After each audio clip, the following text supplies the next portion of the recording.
Good day, ladies and gentlemen. This is Dr. Frel, your professor. Hello class, good morning. Our topic today is on crimes against property. But first, we're going to define property crimes. This is a category of crime usually involving private property that includes, among others, such as crimes on burglary, larceny, you have theft, you have motor vehicle theft, you have arson, shoplifting, and vandalism. Usually, this property crime is a crime to obtain some money or property or some other benefits. So this might involve some force or threat of force in cases like robbery or extortion. So since these crimes are committed in order to enrich the perpetrator, they are considered as property crimes. Now let's have the case of robbery. So any person who with the intent to gain shall take any personal property belonging to another by means of violence against or intimidation of any person or using force upon anything. So in the case of robbery, the body of the perpetrator is supposed to be inside the building. If only his hands is inside, it is theft and not robbery. So there are four kinds of robbery. One is under Article 294, those robbery committed anywhere. Then under Article 299, so there's a robbery religious through force upon things.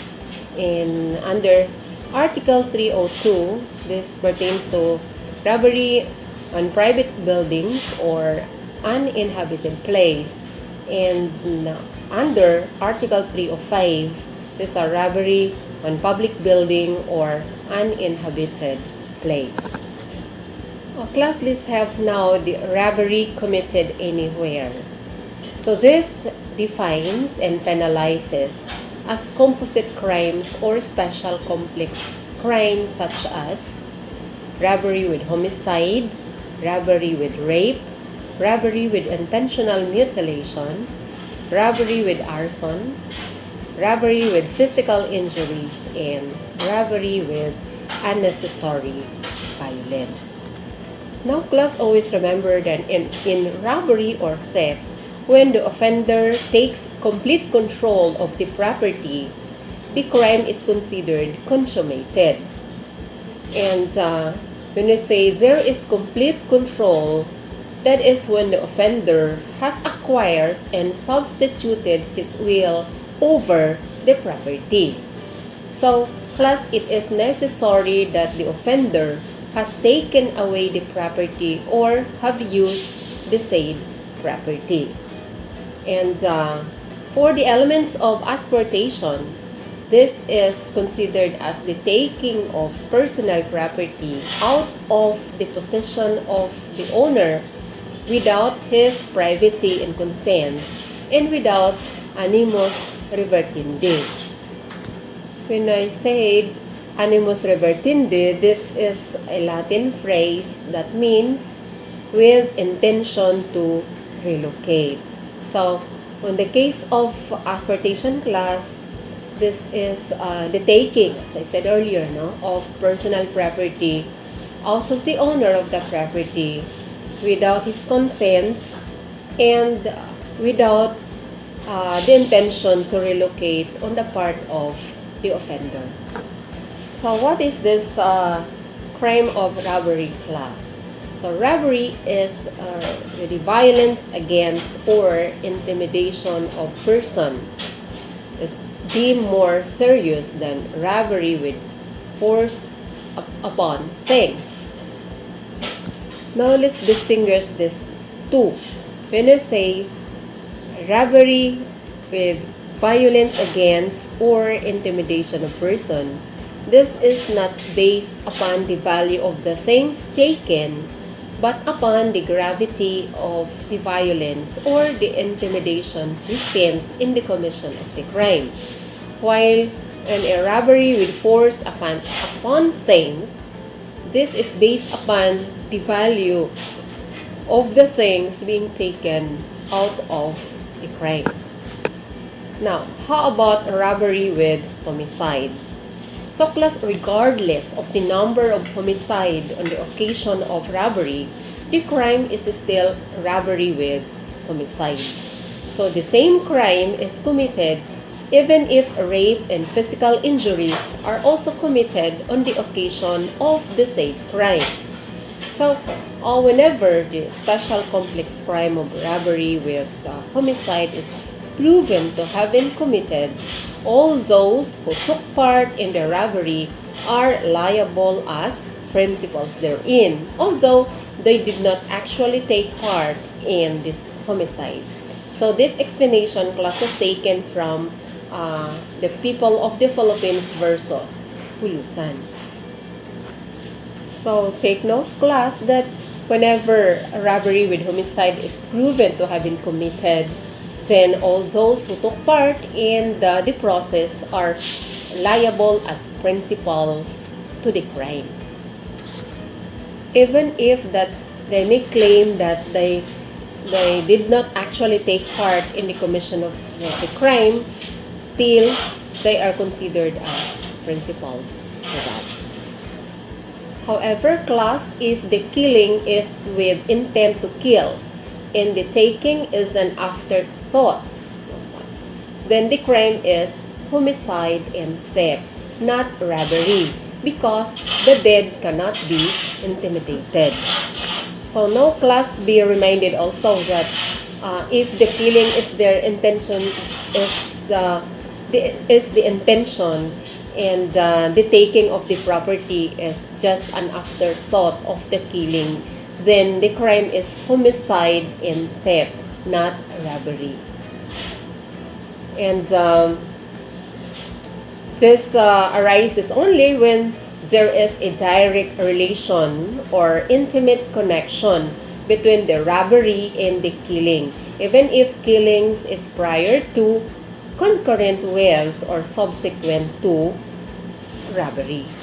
So in this case, class, the penalty for robbery with homicide is more severe because the law sees that in this crime, the man placed lucre above the value of human life, thus justifying the imposition of a more severe penalty than that for simple homicide or robbery. Okay, now class, let's discuss robbery under Article 299. So class, any armed person who shall commit a robbery in an inhabited house or public building or edifice devoted for religious worship. This is under Article 299. So a malefactor or the offender, enter the house or the building in which robbery is committed through, number one, an opening not intended for entrance or egress. Like, for instance, by windows or by walls. Second is by breaking any wall or roof or floor or breaking any door or window. Third is by using false keys, picklocks, which must be used in the main door or similar tools. And number four, by using any fictitious name or pretending the exercise of public authority. So how this robbery is being committed? So this form of robbery is committed under the following circumstances. One is by breaking of doors, wardrobes, or chests, or any other kind of locked or sealed furnitures or receptacles. And two, by taking such furniture or objects away to be broken or to be forced open outside the place of their robbery. So it's very clear, class, the circumstances by which robbery can be committed. Now, what are the bases for this crime of robbery? First is the means of entering. This is how the perpetrator or the offender entered the property. That is, if he did not enter, it is theft only, even if there were such force upon things. So remember, class, that if the perpetrator failed to enter the property, then it is only theft. However, it is concluded to be robbery if the whole body is inside, because entering denotes that the entire body must have gone inside. Then another basis, class, is if he entered without the use of constructive force, but while inside the property, the offender broke walls or doors or receptacles to extract personal property. So, when you say inside, their actual force is required and not merely a constructive force. Next is there must be actual breaking of doors or walls or etc. If pick lock and similar tools are being used, then it is only theft. So the use of pick locks and similar tools would qualify theft to robbery if used to enter premises. So remember, class, so again, class, for it to be considered robbery, there should be an actual breaking of doors or of walls. However, if the perpetrator uses pick locks and similar tools to enter the premises of the property, then it is a qualified theft. Then another clause is if the offender brought out of the premises locked or sealed receptacles for the purpose of breaking them outside. Like, for instance, we have boxes or cabinets or other locked furnitures, then that will qualify to robbery. So the mere bringing out of the receptacles gives rise to robbery, since force will necessarily be employed in order to open those receptacles, no? So remember, class, that other than the situation stated earlier, all others is only theft. Then we have now, class, robbery under Article 302, or those robbery in an inhabited place or private building. So these are the elements. One is the simulation of authority or the use of fictitious name. Then another is if the entry as a private warehouse was through simulation of public authority, then the crime is theft only. But when entry is through a window, it is not necessarily that the offender break windows. Entering through an opening not for ingress or egress is robbery. But if he took anything, no, that is class if he took anything. So although the door itself is not damaged, but the lock or accessory of the door is broken, robbery is committed because the door is useless without the lock. So again, class, the use of fictitious name or simulation of authority must be done when the offender had not yet entered, and such use was necessary means that made the occupant to let him inside. Well, if the use thereof of this fictitious name or simulation of authority while inside is will not qualify theft into robbery. And another class, if the offender is a member of the household, such as maid, and the taking was with force upon things, the crime is robbery, not qualified theft because of the use of force upon things. So Robbery also is committed not only by outsider but even by household members. So this class is distinction between robbery and qualified theft is significant to determine the applicability of Article 332 that covers only theft and not robbery. So now class, let's have theft. These are the essential elements of theft. One is the taking of the property, of course. Second is that the property belongs to another person. Third is the taking away was done with the intent to gain or to take advantage. No? The number 4, the taking away was done without the consent of the other or of the owner, And fifth is the taking away is accomplished without violence or intimidation against person or force upon things. So, please bear reminded class that there is no frustrated theft because the offender has complete control over the property. So, consider that consummated. Or if without complete control, that is only attempted.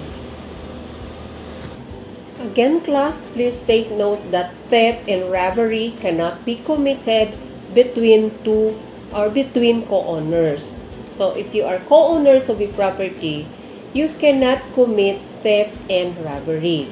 But in case of lost property, this is considered lost if, by its nature, it must necessarily have an owner or claimant.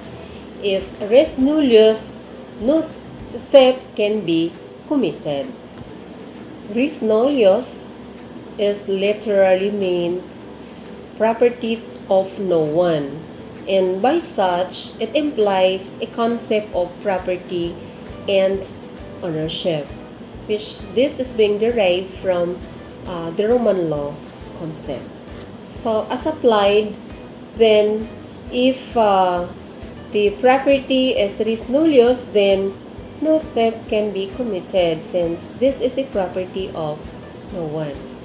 Now, in case of hidden treasure, the owner of the property where the treasure was found will have share of that treasure.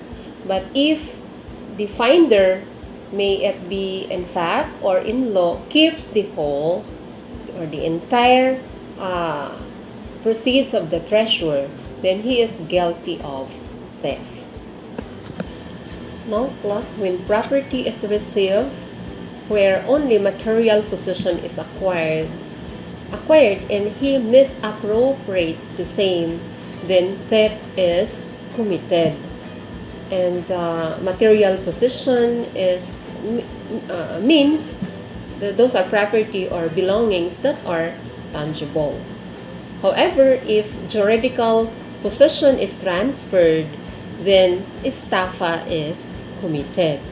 When we say class juridical possession, this is a possession that gives the transferee a right over the thing which the transferee may set up even against the owner. But class, when entered to a forbidden state and takes some belongings without the consent of the owner, then the crime is theft. A state class is either an extensive area of land or with a large house which is being owned by a person, by a family, or an organization. So if the offender entered such forbidden state and takes some of the belongings there, then the crime that was being committed is that of theft. But if he entered in a coconut plantation or a fish pond for business or industry, then the crime of taking coconut or fish in that particular area of plantation or fish pond is qualified theft. So always remember, class, that a juridical possession is one where the possessor can assert his right to possession even against the property owner. Now let's have qualified theft. So what makes it qualified? Now, one is the circumstances personal to the offender. That is, if it has with grave abuse of confidence or is committed by domestic helper. Second is circumstances pertaining to the object being taken. Example, coconut from plantation, fish from fish pond, mail matter, or motor vehicle in large cattle are now subject of special law. Third is circumstances at the time of the taking, such as was it on occasion of fire, or an earthquake, or a typhoon, or some volcanic eruptions in other calamities, or vehicular accident, or civil disturbance. So, class, be reminded that only the first circumstance is qualified, pertains to qualified theft, and the others will be held for simple theft. And in this cases, class, the rules on conspiracy will not apply. Now, class, we have PD number 1612, or the anti-fencing law. So, fencing is an act of any person who, with the intent to gain for himself or for another, shall buy, receive, possess, keep, acquire, conceal, sell or dispose of, or shall buy and sell, or in any manner deal in any article or item, object, or anything of value which he knows or should be known to him to have been derived from the proceeds of the crime of robbery or theft. So, this applies only to proceeds of theft or robbery, and it does not apply to proceeds of ESTAFA. So, please remember that, class.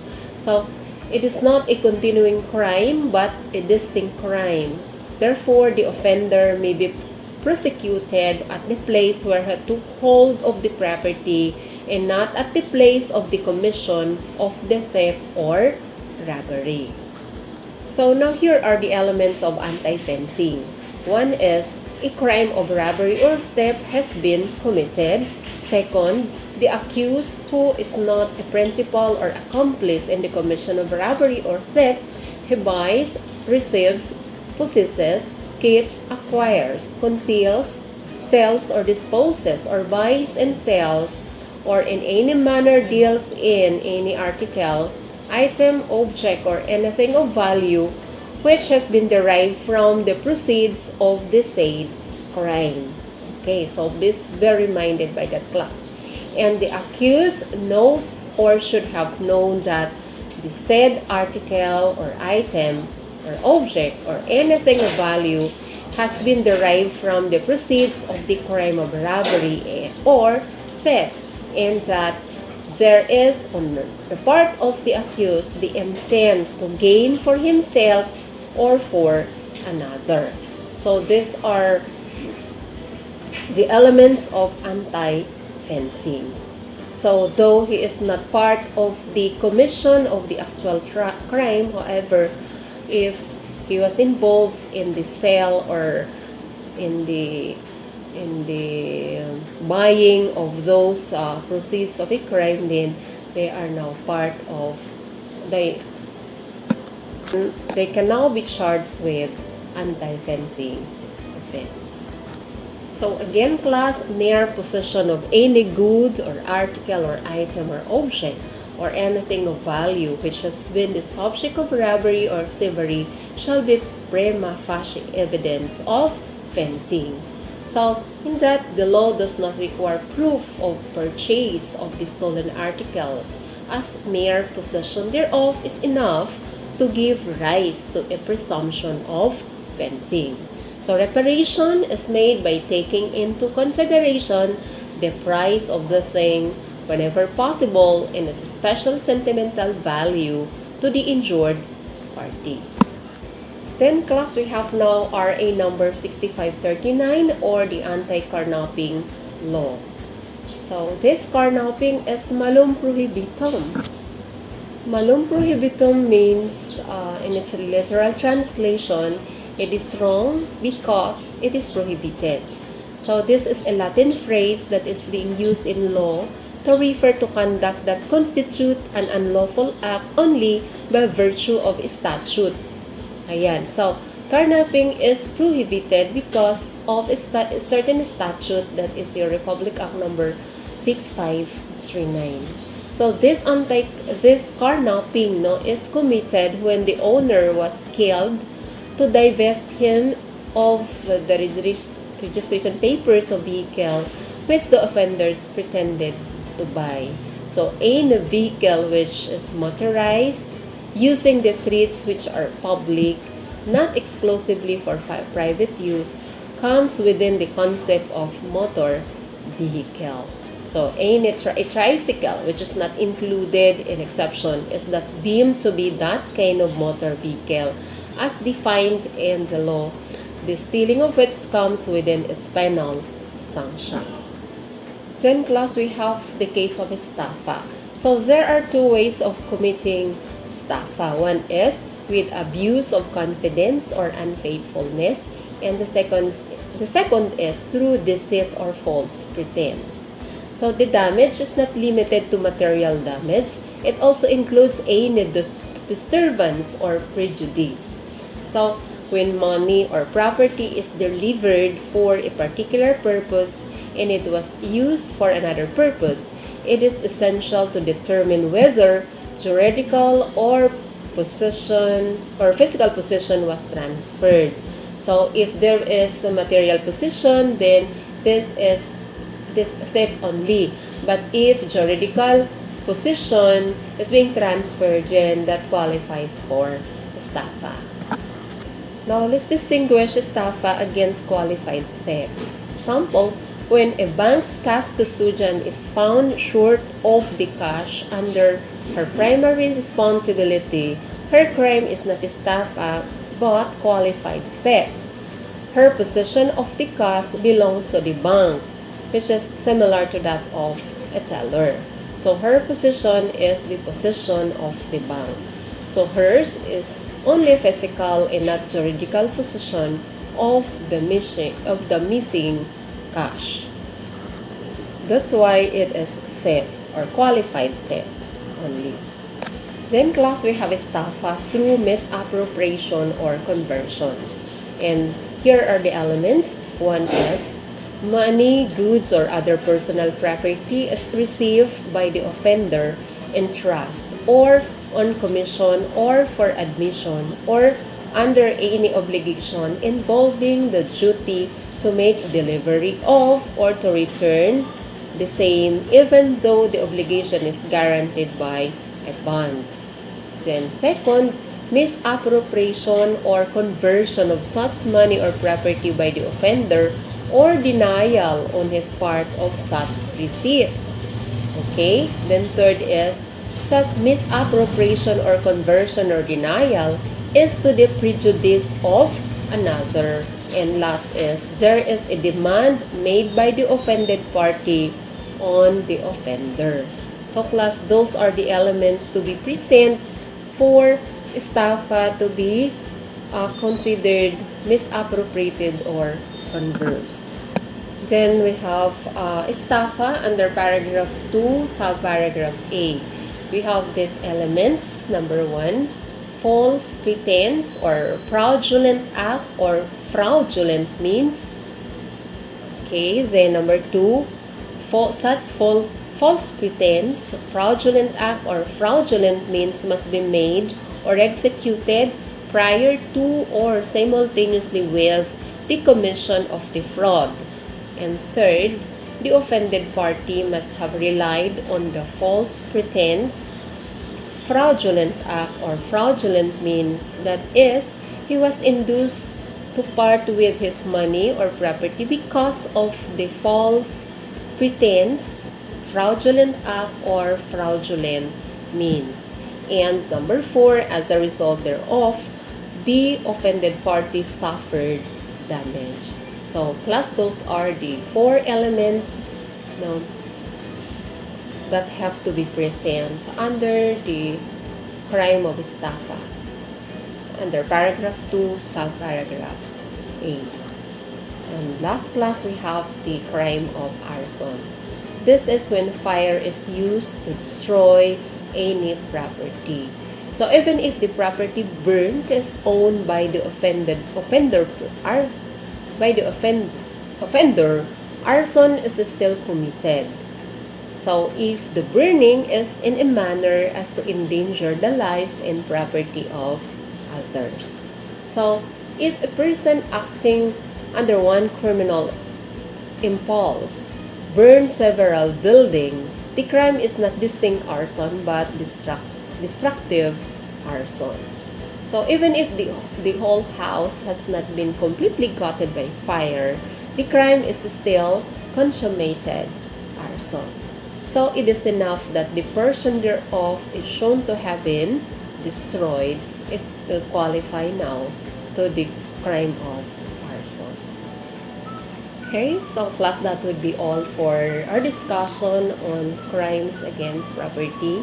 And for your activity, just choose one of the crimes against property and discuss possible measures that you can suggest to avoid such crime. Okay, again, just submit your activity in the Google Classroom. So that would be all, class, for today. Thank you for watching. See you in the next video.